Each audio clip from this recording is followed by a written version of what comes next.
Shalom Bapak Ibu, berjumpa lagi di dalam pendalaman Alkitab pada hari ini, dalam Alkitab IMC Pengharapan Malang. Bersyukur kita bisa kembali melanjutkan pendalaman Alkitab pada hari ini. Sebelum kita masuk lebih jauh dalam pendalaman Alkitab kita, saya undang Bapak Ibu semuanya untuk berdoa. Mari kita berdoa. Tuhan, kami sangat bersyukur pada saat ini kami bisa kembali berkumpul bersama di dalam pendalaman Alkitab IMC Pengharapan Malang, dalam pendalaman Alkitab online ini ya Tuhan. Kiranya Tuhan memberkati setiap hati pikiran kami agar kami bisa mengerti, belajar, memperkaya iman kami, menumbuhkan iman kami Tuhan dalam mempelajari firman-Mu ya Tuhan.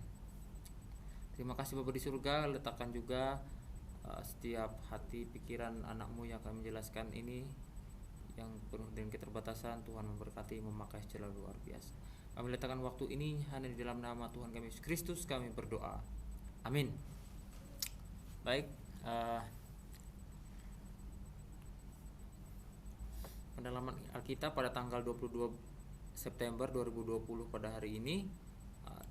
Tema kita membahas mengenai satu tokoh Elisa ya.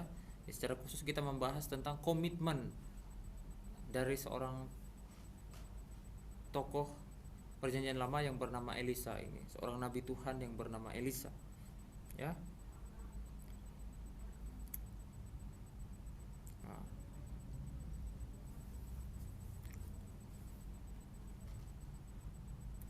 Kita belajar mengenai komitmen hidup seorang tokoh Nabi Elisa ini. Komitmen seperti apa?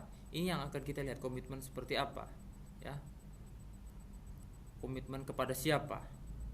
Ya.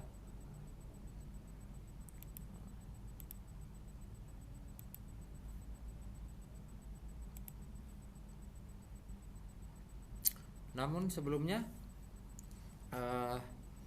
saya akan membacakan bagian dari firman Tuhan yang akan kita lihat pada hari ini, yaitu terambil dari 1 Raja-Raja pasal 19 ayat 19 sampai yang ke-21. Saya akan membacakannya. Bapak Ibu membukanya. 1 Raja-Raja pasal 19 ayat 19 sampai 21. Dengan perikop Elisa terpanggil. Setelah Elia pergi dari sana, ia bertemu dengan Elisa bin Safat yang sedang membajak dengan 12 pasang lembu.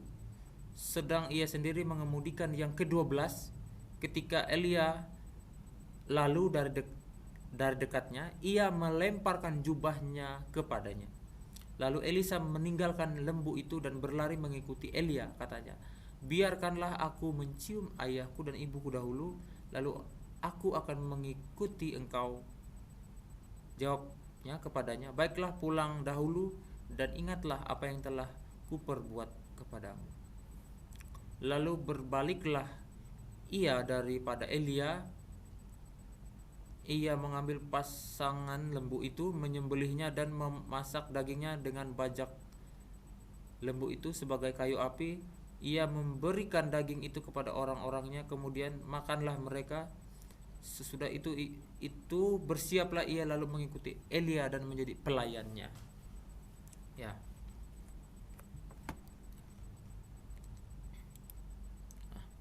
Kita akan melihat lebih dahulu latar belakang siapa Elisa ini sebenarnya ya. Oke ya. Secara garis besar ya, namanya ini, arti nama Elisa ini adalah Allah adalah juru selamat ya. Nama ayahnya adalah Safat ya. Nama ayahnya adalah Safat. Dan di dalam 1 Raja-Raja 19 ayat yang ke-19 itu, setelah Elia pergi dari sana, ia bertemu dengan Elisa bin Safat yang sedang membajak, yaitu ya, itu nama ayahnya, bin Safat. Safat nama ayahnya. Disebut pertama kali itu ia di dalam 1 Raja-Raja pasal 19. Ya. ayat 16 itu. Ya. Namanya disebut 58 kali. Ya, namanya itu disebut 58 kali di dalam Alkitab. Kitab yang menyebut namanya itu ada 3 kitab, 3 buku kitab ya. 1 Raja-Raja disebutkan, dalam 2 Raja-Raja juga ada disebutkan, di dalam Lukas juga ada disebutkan. Lalu pekerjaannya apa ya? Pekerjaannya adalah seorang nabi Tuhan, itu adalah panggilan hidupnya. Dalam 1 Raja-Raja itu pasal 19 ayat 16. Terakhir disebut itu di dalam Lukas pasal 4. Lukas pasal 4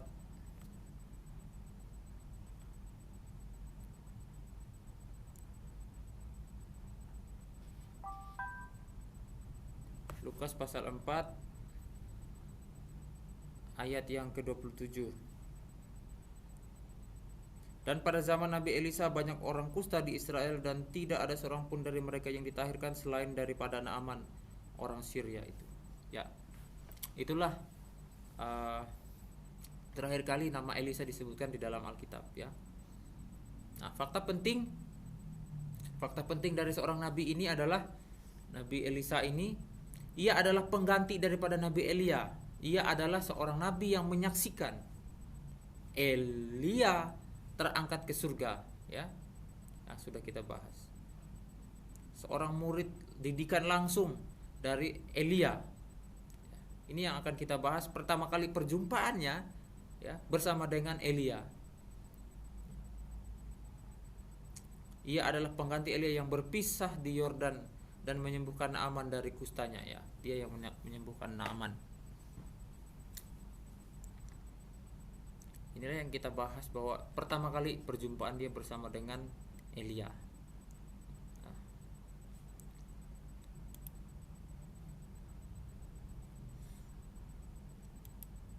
Kita lanjut ya.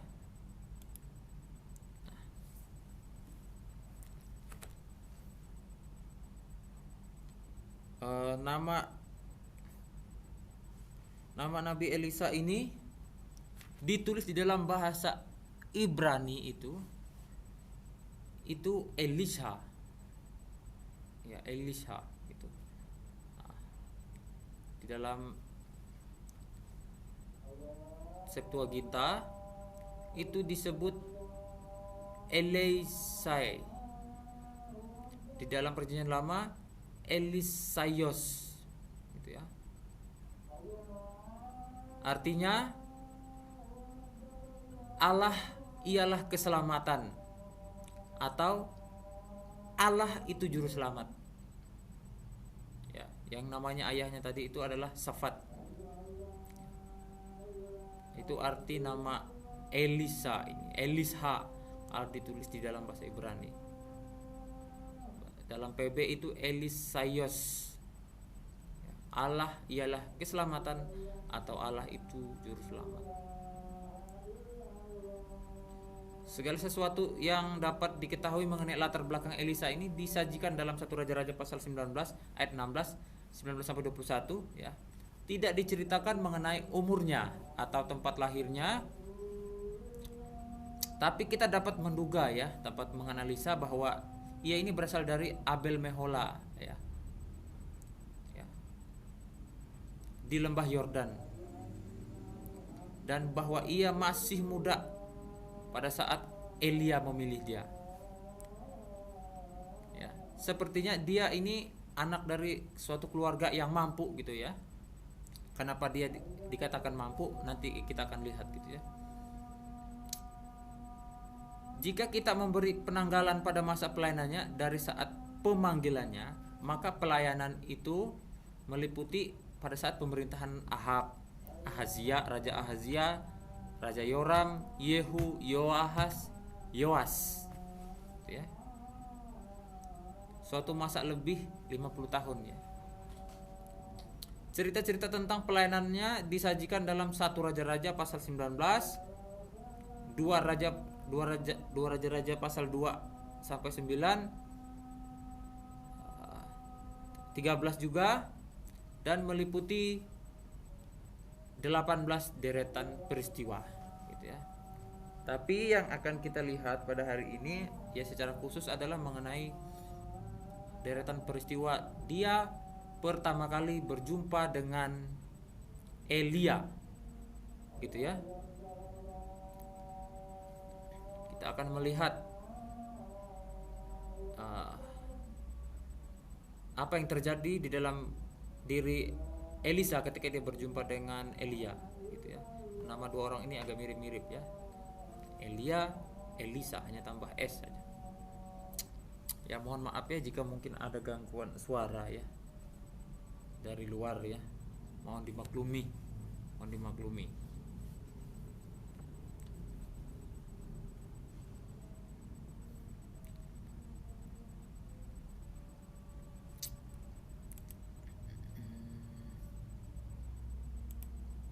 Nah, lanjut ya. Elia dan Elisa ini memiliki kisah panggilan dan pelayanan yang mirip ya. Yang mirip. Mereka dipilih Tuhan secara luar biasa. Hal ini dapat dilihat dari mujizat dan kisah-kisah yang dilakukan oleh kedua nabi ini. Ya. Mungkin di minggu depan saya akan lanjutkan tentang Elisa lagi, tentang deretan peristiwanya yang lain. Hanya yang minggu ini peristiwanya mengenai dia perjumpaannya pertama kali tentang pertama kali dia berjumpa dengan Elia ya. Elisa juga seorang yang peduli dengan persoalan-persoalan yang terjadi dalam masyarakat.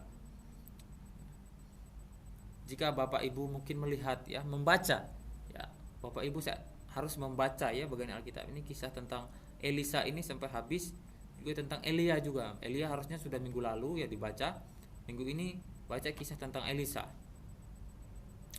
Maka Bapak Ibu juga akan hari ini menemukan fakta-fakta ya yang lain mengenai Nabi Elisa ini. Jangan hanya mendengar dari PA saya, tapi juga yang penting juga itu dalam pendalaman Alkitab ini adalah membaca Alkitabnya itu sendiri ya. Setelah mungkin kita bahas Elisa hari ini, langsung baca tentang Elisa itu, cari ya. Sebagian besar kisah mengenai Elisa ini diceritakan di dalam Alkitab adalah segala bentuk pelayanannya kepada Tuhan yang ditunjukkan ke dalam berbagai mujizat atau nubuatannya. Oke, dicari ya, dilihat di dalam teks itu untuk supaya semakin memahami apa sih yang dilakukan oleh Elisa ini. Kenapa Bapak Ibu perlu mencari? Karena saya tidak akan membahas itu pada hari ini ya. Tidak akan membahas semuanya. Saya hanya membahas perjumpaannya. Bagaimana sesuai dengan tema kita pada hari ini adalah komitmen Elisa. Nah.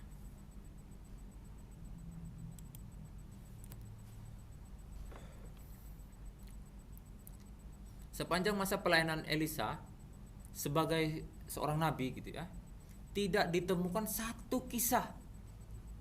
Sengaja saya membuat Bapak Ibu semakin penasaran ini. Baca ya, baca. Sepanjang masa pelayanan Elisa sebagai nabi, tidak ditemukan satupun kisah yang mencemarkan namanya ya. Tidak ada mungkin seperti tokoh-tokoh ya yang lain yang mungkin seperti Yunus gitu ya, melarikan diri dari panggil pelayanannya, ataupun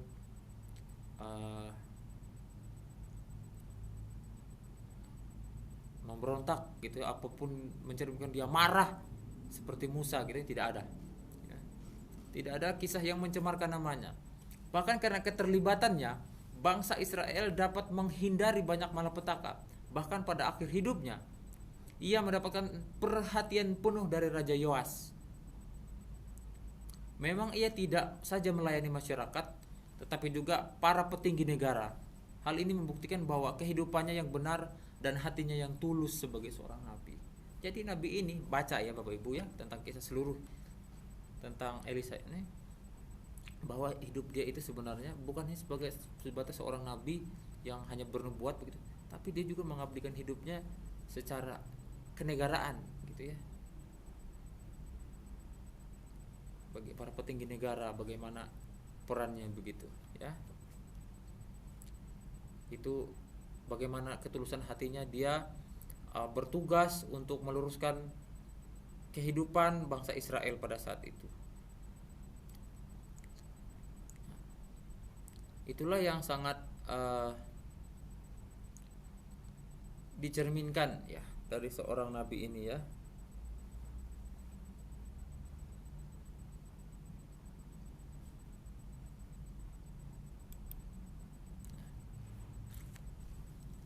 Satu lagi yang penting dalam kehidupan Elisa adalah komitmennya.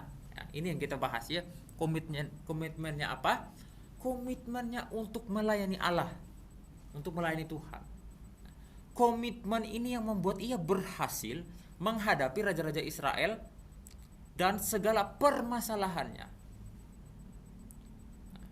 Jika pada hari ini saya bahas kenapa komitmen Elisa, Bapak Ibu baca tentang Elisa, maka Bapak Ibu akan mengerti kenapa saya bilang komitmen Elisa ini sangat kuat.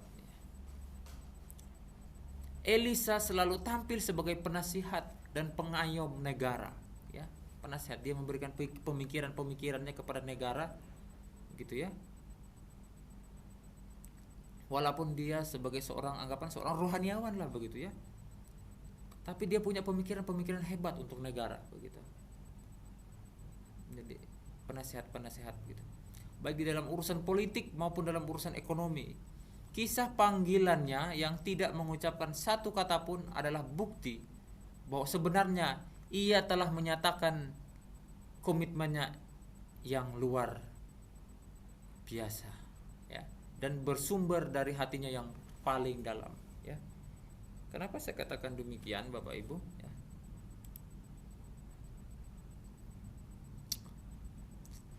Cerita tentang Elisa ini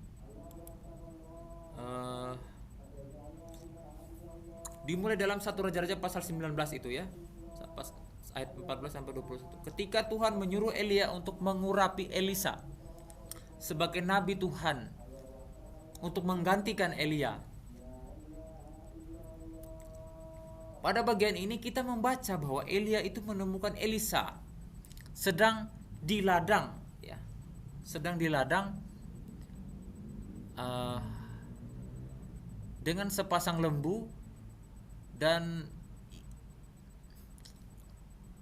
sedang membajak gitu ya. Di ladang itu sedang membajak. Jika Bapak Ibu membaca di dalam ayat yang sudah kita baca tadi, di dalam 1 Raja pasal 19 ayat 19 sampai 21 itu Elisa terpanggil, perikopnya itu Elia bertemu dengan Elisa ini ketika Elisa ketika berada di ladang sedang bekerja ya. Nah, inilah kenapa saya katakan juga tadi Elisa ini juga tergolong dari keluarga yang mampu, karena di sini dikatakan bahwa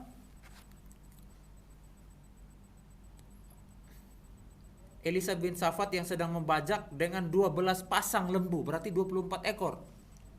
Ya. 12 pasang itu 24 ekor, 12 tambah 12 berarti 24. Ya. Lembu. Sedang ia sendiri mengemudikan yang ke-12. Berarti berarti dia memiliki lembu yang cukup banyak, 24 ekor ya. Cukup mampu begitu. Bukan keluarga yang kekurangan juga. Nah, jadi bisa dilihat di sini bahwa perjumpaan ini adalah panggilan pertamanya, pemanggilan pada sejarah permulaan panggilan daripada seorang Elisa ini. Ya. Lalu ketika dia membajak, hanya itu saja ceritanya. Ketika dia membajak, Elisa ini membajak.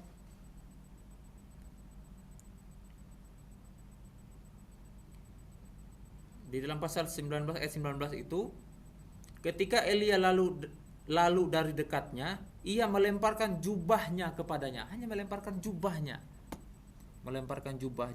Lalu apa? Lalu Elisa meninggalkan lembu itu dan berlari mengikuti Elia.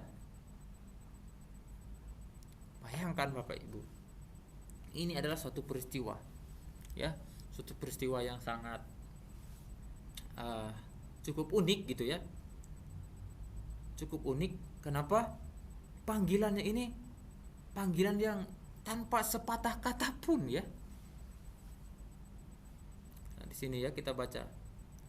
Ketika melempar sebagai undangan untuk mengikutinya itu, Elisa segera mematuhinya dan ia membakar bajaknya. Bayangkan ya. Itu menjadi kayu bakar.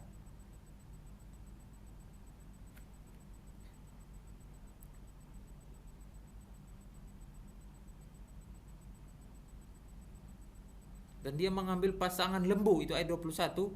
Lalu berbaliklah ia daripada Elia, ia mengambil pasangan lembu itu, menyembelihnya dan memasak dagingnya dengan bajak lembu itu sebagai kayu api. Ia memberikan daging itu kepada orang-orangnya, kemudian makanlah mereka.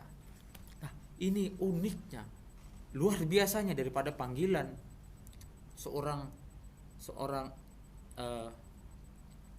Elisa ini ya, yang sangat menjadi inspirasi bagi kita semua. Begitu luar biasa dia. Ketika Elia melemparkan jubahnya kepada Elisa, lalu dia apa di sana dikatakan, lalu ia meninggalkan lembu itu dan berlari mengikuti Elia. Wow, ini sangat komitmen yang sangat luar biasa Bapak Ibu. Kenapa saya dari pemikiran saya, yang apa yang saya lihat dari firman Tuhan ini, Elia ini adalah seorang yang populer pada saat itu, populer di dalam kalangan seorang rohaniawan begitu. Dia sangat dikenal ya. Mungkin pada saat itu Elisa juga kenal kepada Elia ini. Sehingga bukan hanya sekonyong-konyong seperti orang asing yang melemparkan jubahnya lalu dia mengikuti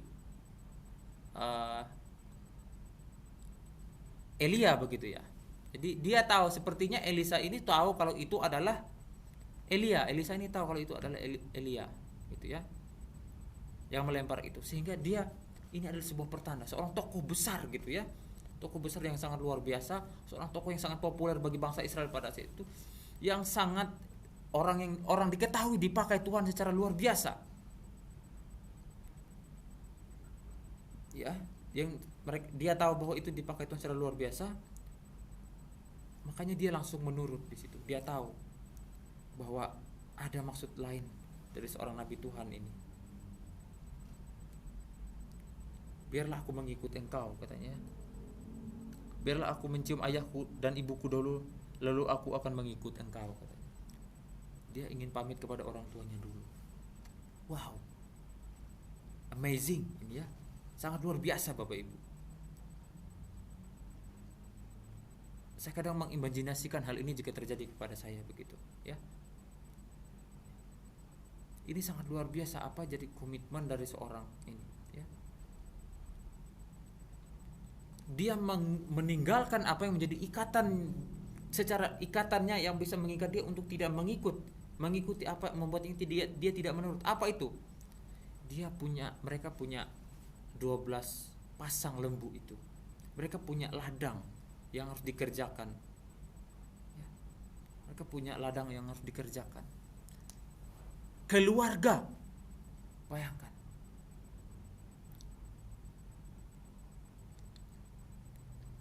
keluarga sepertinya dia cukup berat ya juga, tapi berat hatinya itu untuk meninggalkan keluarganya itu lebih kecil daripada kehendaknya untuk mengikuti Tuhan itu yang lebih besar ya. Hingga dia pamit dulu, biarlah aku mencium ayah dan ibuku dulu. Lalu setelah dia mencium ayah dan ibunya, lalu apa? Dia mengambil bajaknya menjadikan itu kayu bakar, lalu dia menyembelih lembunya. Itu adalah ikatan yang bisa, ikatan dirinya gitu, ikatan dirinya yang bisa menghalangi dia, tetapi dia hancurkan itu semua, dia bulatkan hatinya. Ini sangat luar biasa Bapak Ibu ya, sangat luar biasa dari Elisa ini. Sehingga hasilnya dari panggilan yang luar biasa ini Bapak Ibu, dari panggilan yang luar biasa menghasilkan pelayanan yang luar biasa ya. panggilan yang luar biasa ini menghasilkan pelayanan yang luar biasa, sampai dia akhirnya berguna bagi negaranya. Sangat luar biasa melayani bangsa Israel pada saat itu, dipakai Tuhan secara luar biasa ya, penuh karya-karya ajaib yang disertai oleh Tuhan ya.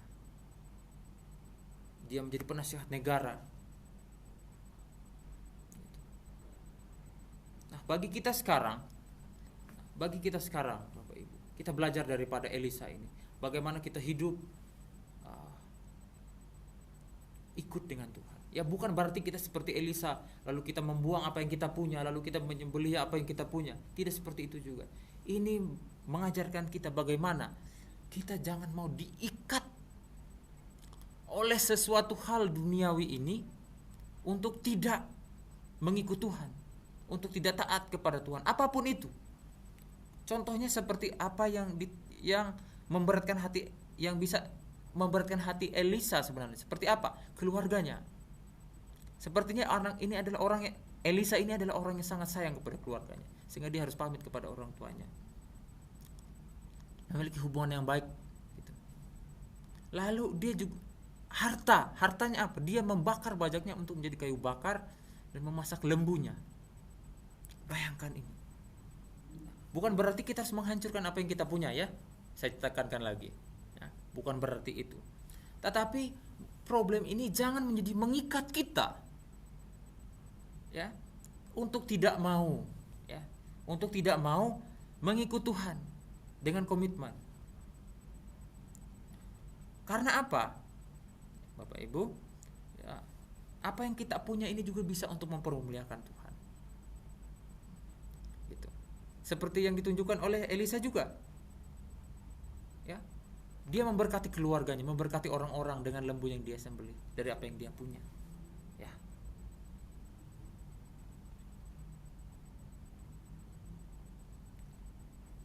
Jadi itulah yang bisa kita pelajari Bapak Ibu ya, daripada seorang komitmen Elisa ini ya. Singkat saja, pada hari ini kita belajar tentang komitmen untuk hidup di dalam Tuhan, hidup bersama Tuhan, hidup taat kepada Tuhan dengan tidak terikat dari sesuatu apa yang dari kita miliki, apa yang berada di sekitar kita untuk menghalangi kita taat dan mengikuti Tuhan ya. Tuhan Yesus memberkati ya.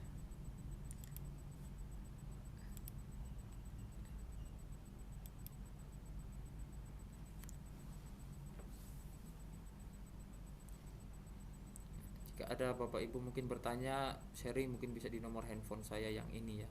Ini nomor WhatsApp saya ya. Oke, baik, sebelum saya menutupnya, saya undang Bapak Ibu semuanya untuk berdoa. Mari kita berdoa. Tuhan, kami sangat bersyukur kami bisa belajar dari nabi-Mu yang melayani Engkau, yaitu Nabi Elisa ya Tuhan, yang begitu berkomitmen ketika dia dipanggil melalui Nabi Elia. Kiranya Tuhan juga memberikan hati bagi kami agar kami bisa taat kepada Tuhan untuk mengikuti apa yang Tuhan inginkan dalam hidup kami. Terima kasih Bapa di surga. Di dalam nama Tuhan kami Yesus Kristus kami berdoa. Amin.